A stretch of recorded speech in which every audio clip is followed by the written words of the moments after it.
So, good morning. So, ito. Dito tayo sa Manakan. So, ganito lang yan.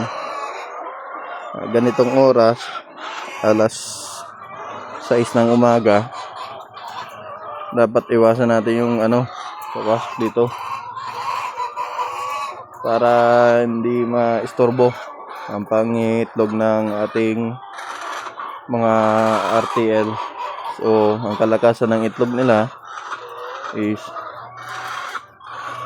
8 to 12.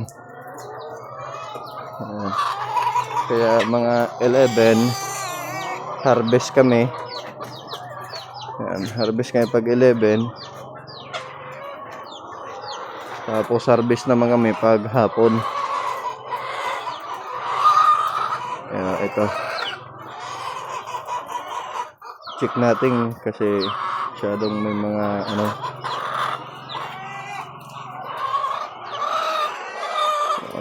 ang harvest namin is 11 AM and mga 3 PM ganon.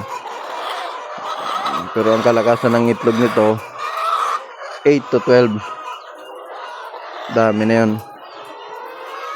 Okay. Tapos ito yung ginagamit ko. Ito Bitmain Pro.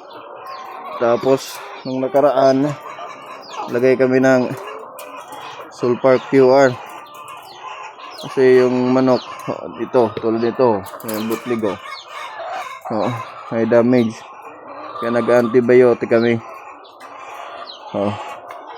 Tapos ito umaga to Sulfur QR umaga, tapos ito habon ito hapon.